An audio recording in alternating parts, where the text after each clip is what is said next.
Okay, hello everyone. Once again, have the people of many accents.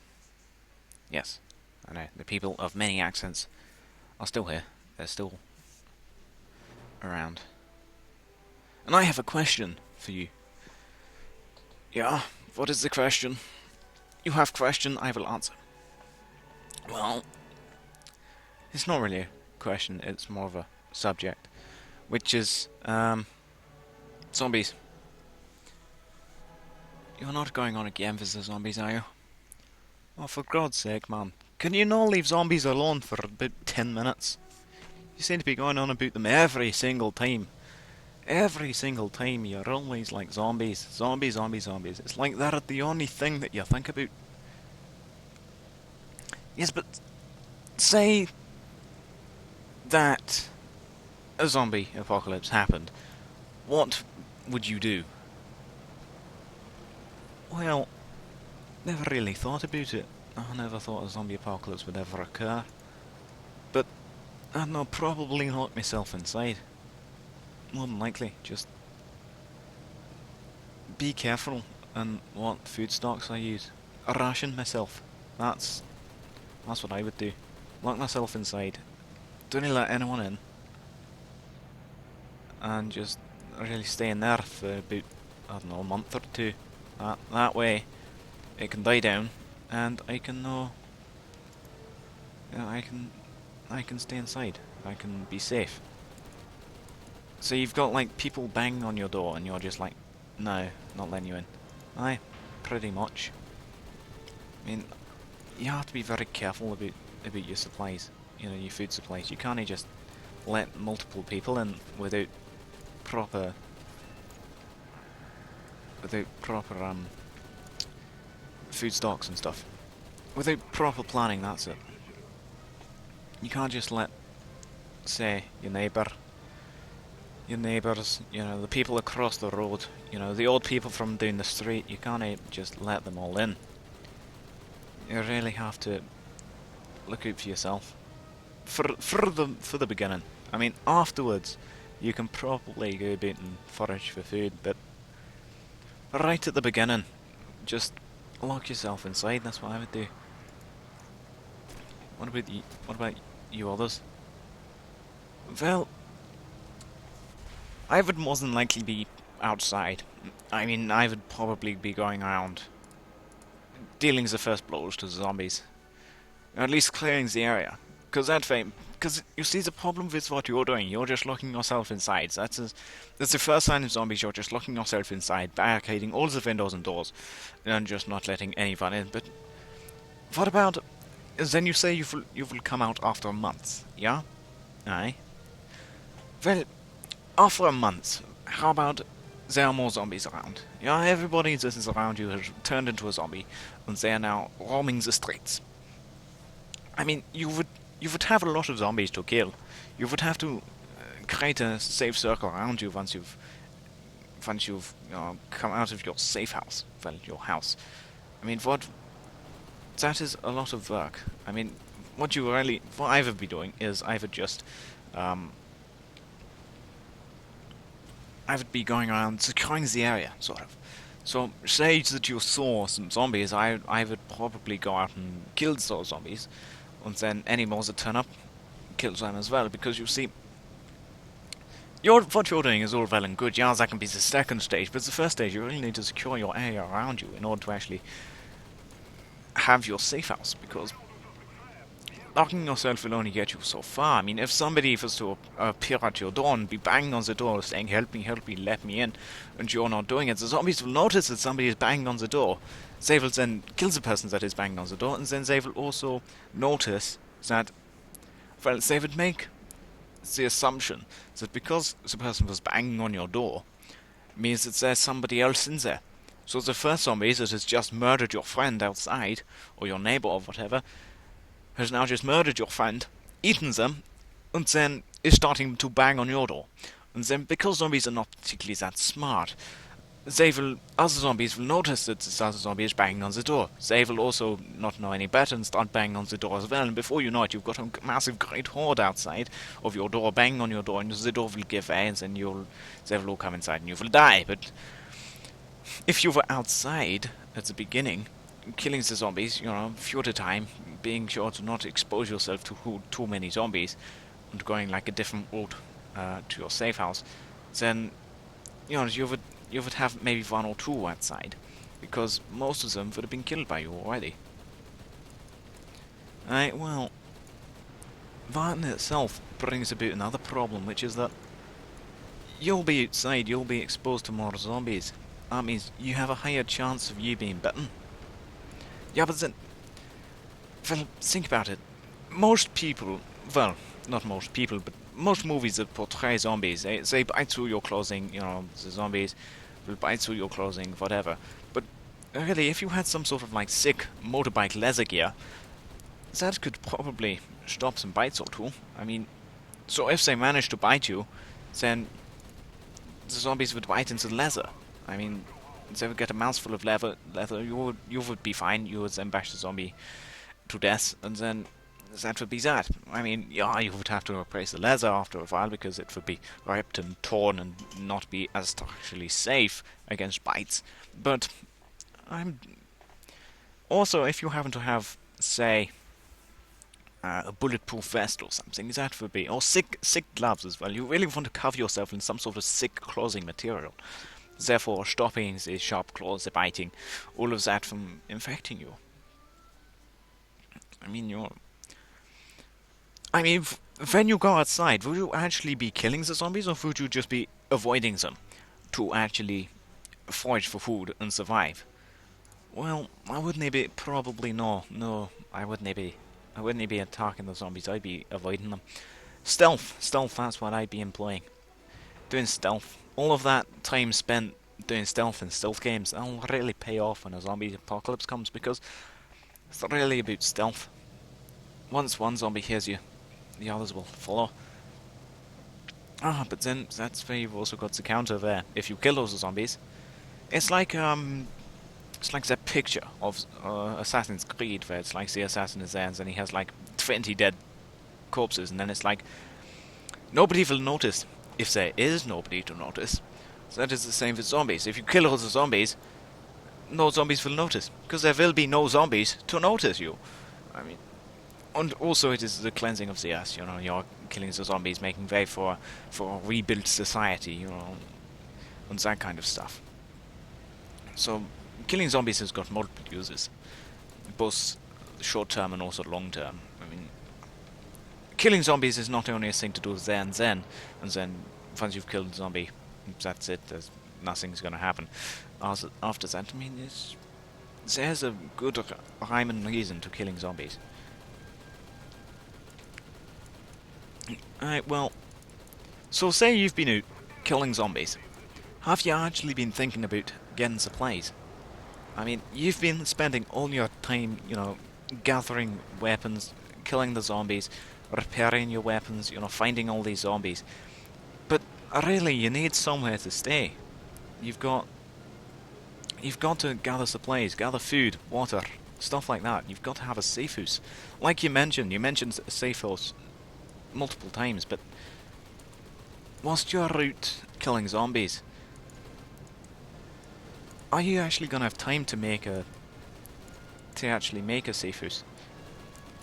But there's another problem, you see. If it's the fact that you are locking yourself in your house, which is a safe house, which is a static building. I mean, if somebody was to, say, shoot a gun, that will attract all the zombies in like a 3-mile radius. And if you are stationary and have snipers and killing any zombies that gets outside of your house, it would be, that is, I mean, again, zombies are not that smart. I mean, the zombie will hear the gunshot and it will follow the gunshot, and then as it walks past other zombies, or it may bash into another zombie, the other zombie will then start following the first zombie. And then, as they are moving, they will eventually gather more and more zombies. So eventually, that one gunshot that you fired, even if you didn't fire any more, that one gunshots that you fired has now attracted a horde towards your location. But if you are in a static base, that is a large problem because you cannot just pick up your house and leave. If you were to have something like a trailer or so, that would be probably a better idea. But if you are in a house, yeah, you have more space, but yet also... But then also it's more susceptible to zombie attack, shall we say. I mean, if you are using a hand weapon or something silenced, yeah, then sure, stay in a static base, but if not, then perhaps move around, or perhaps not just not have a base. Just have your backpack, your weapons, your gear, and that is it. Just go roving around and just foraging from area to area. But anyway, I have talked a lot about zombies. What about everyone else? Well, you've heard my point on it. Zombies in Russia will probably not survive harsh winter. Zombies will, if The Walking Dead has told me anything, and that is that in winter zombies will freeze, bones will seize up, zombies will not be able to work properly.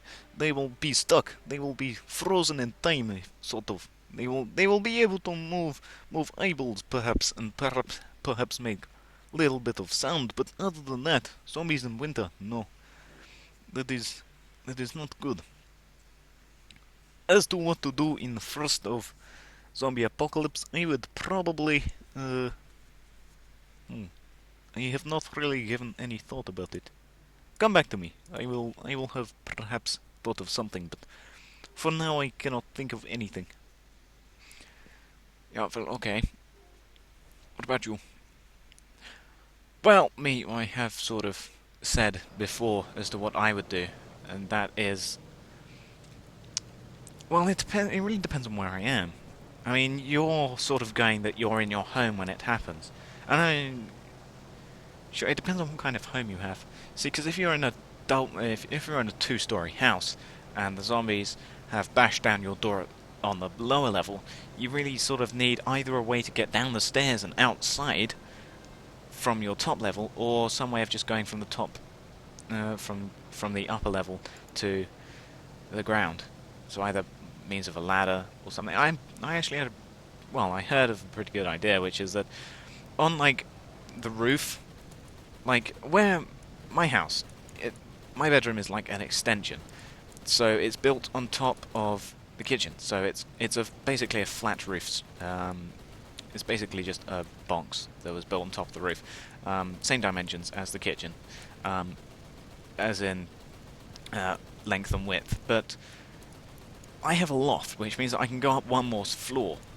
And if I was to have a rope ladder attached to the roof of my bedroom, and I was to go up to the loft, I could probably roll down the ladder and go down that way.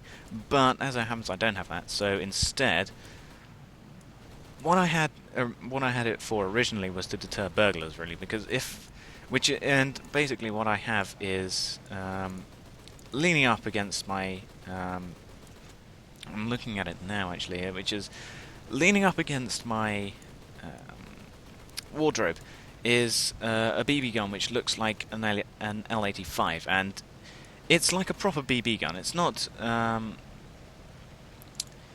like a cheap toy BB gun. It's like a proper thing that you'd play airsoft with, and it's pretty realistic. And because it would be a thing that you play airsoft with, it would be pretty high power. And even though BB guns haven't killed people, zombies are sort of decayed flesh, aren't they? So, well, then again, that would also depend on the decay of zombies. It depend on the decay of zombies that you're actually fighting. But if it's like the normal zombies that you think of it as, like flesh hanging off, bits missing, etc., the flesh won't be as resistant to BB bullets as human flesh is. Because zombie flesh will be rotted, it'll be weaker, the structure. So probably a high-powered BB gun would probably be able to take down a zombie if you hit it properly. And if not, it's still pretty weighty because it weighs like this. Well, it's probably weighs probably weighs a lot lighter than a real rifle, but it's still a pretty weighty thing. So you could probably use it as a club. So I'd probably grab that. I don't actually keep any BBs with me in my bedroom, but if I was to be able to get down the shed, that's where all the BB guns are. That's also where a sledgehammer and a pickaxe is, so that would be a pretty useful thing. But I also happen to have with me, actually behind me where I'm sitting right now with my seat, I happen to have wooden axe and a wooden sword. And even though they're only wood, you can probably still use them for a little bit. They'll probably be able to, if you hit something with enough force, it would probably go. So what I'd do is I would get changed into my World War One uniform, because that, even though it's only a World War One uniform, it still has pockets. I still have like all of the, I still have, what is it, the webbing with all the ammo pouches and stuff. So that could be used for multiple things, whether it's holding supplies, holding BB guns for the BB gun, or anything else. I probably wear that just because A, it gives me a chance to wear it, because I hardly ever wear it unless I go out to like a proper thing where people are dressing up in World War One or World War Two things. So yeah, that'd be an excuse. It would also look pretty impressive. People would probably listen to me more. Well, be more likely to listen to me if I was wearing it. But yeah, so I'd probably get changed into that. Grab the BB gun. Grab the wooden axe and sword, because they'll probably break pretty soon after using, but they're still a type of hand weapon. And if not, I can always just, like I said, wield the BB gun as a club. So I'd probably grab those things, fight my way downstairs to the kitchen, unlock the back door if it's locked, go down to the shed, grab the pickaxe and sledgehammer, plus the BBs, and I also have like a BB gun shotgun down there as well, so probably just grab that. Load them up with BB guns, BB bullets, sorry, and then I'd also probably have to grab a bag. You'd need a big bag, you'd think. That's if you're going out. Because I would probably... After that, I'm not too sure what I would do. It depends on what volume of zombies is actually outside as to what I would do. But it's like, yeah, I would go down to the shed, grab the BBs, grab the sledgehammer and the pickaxe. Take, say, my school rucksack. Take my college rucksack, just for rucksack's sake. Take that, empty it. Bring that with me. Fill that up with food, the BBs. Probably also want to take some things for modifying the weapons. Like, I'm taking this a lot from Dead Island, so... Yeah, I would... Probably, yeah.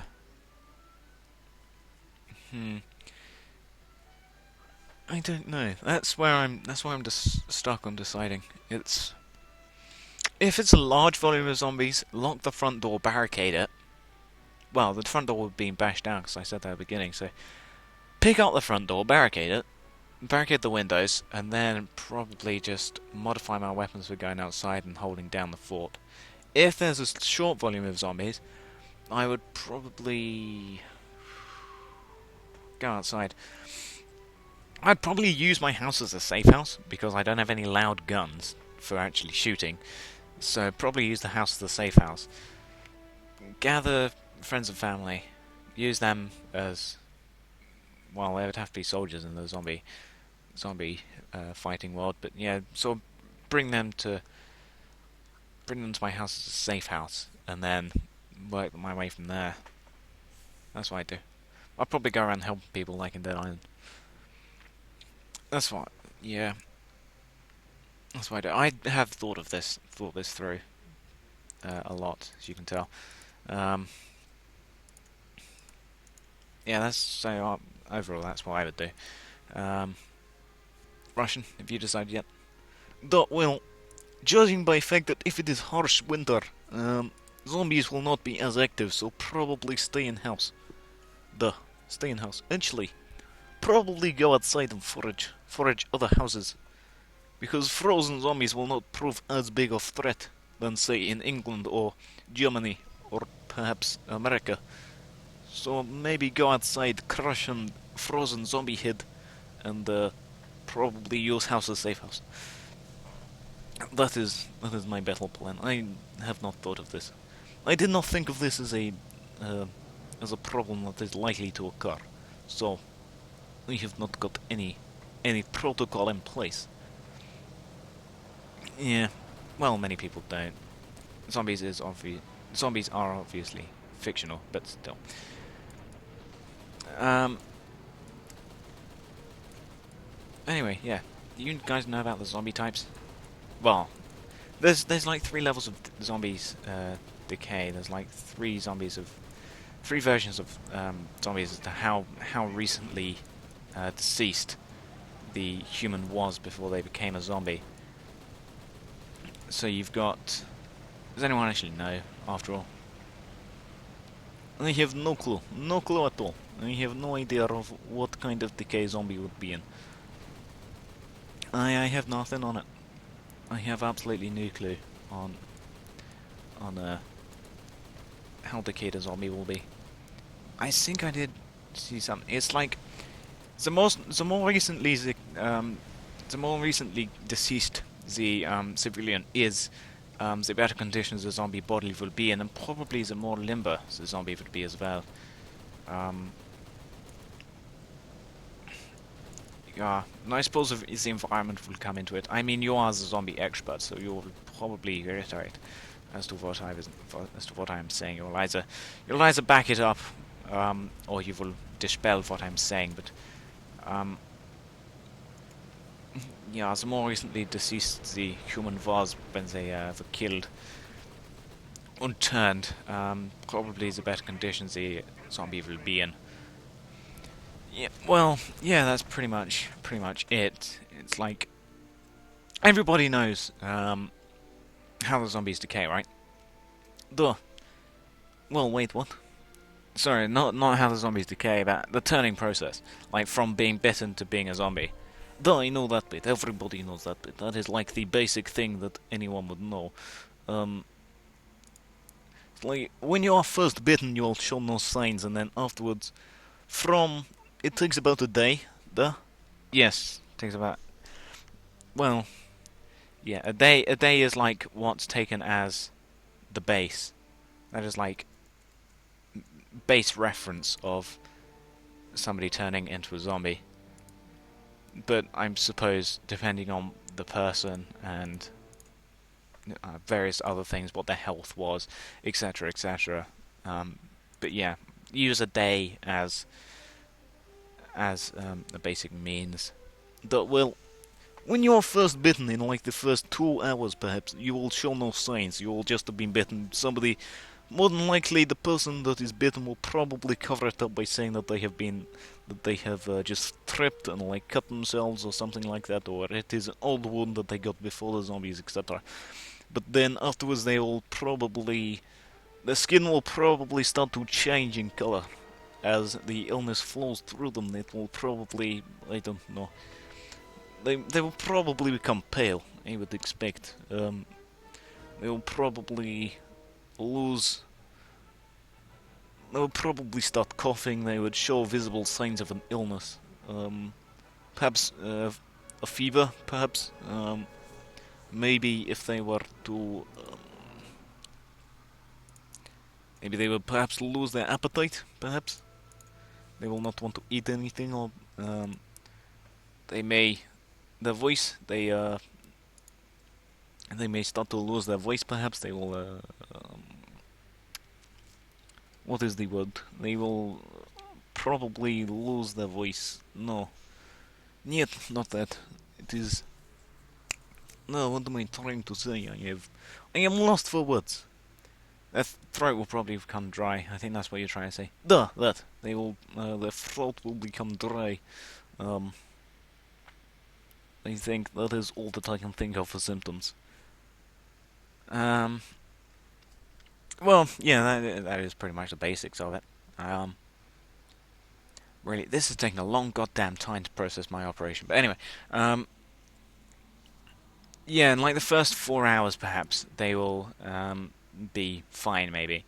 But then after that, they will their eyes may dilute in colour, their skin will become paler, they'll lose their appetite. Certainly, that's one of the symptoms that shows that they're becoming a zombie. Um, they will perhaps maybe lose some of their walking ability. Maybe I'm not too sure about that. It really depends on where they've been bitten. Um, yeah, certainly stuff like that. They will. Yeah, coughing, definitely showing signs of illness at about 12 hours. Um, yeah, they may not want to walk anywhere. They may have a high temperature, typical fever signs, and then at like 18, I think maybe hours reference, they will die. They will medically die. Their heart will stop beating. Um, their functions will shut down. They will be medically dead. But then after several hours, they will reanimate. Their heart will not start beating, but their brain will start to function with just the basic things: eating, moving. Um, they could theoretically make groans and stuff, but yeah, their movement will be very shambling because it's only a small part of the brain that will reanimate. The whole brain will not come back. Only some of the very basics near the nerve root um, will reanimate. So yeah, they will shamble. They will not. They may be faster when they're recently turned, as in like a day or two. Well, probably more than that. Maybe a week or so after the actual human has turned, they will probably be faster because their flesh will not have decayed as badly. But then after that, they will start slowing down. Their flesh will start obviously rotting and stuff like that because they will obviously be clinically dead. There is no blood pumping. So their flesh will not be getting any fresh blood. The skin will be drying out, etc. Um, so yeah, that is sort of the basics of how somebody becomes zombies. Um, but yes, we shall leave this episode here. Everyone say bye. Goodbye. Ja, auf Wiedersehen. Aye. Goodbye, everyone. Thank you for watching and listening. Mostly listening because we're not actually playing the game, only he is. But aye, thank you for watching and listening, and goodbye.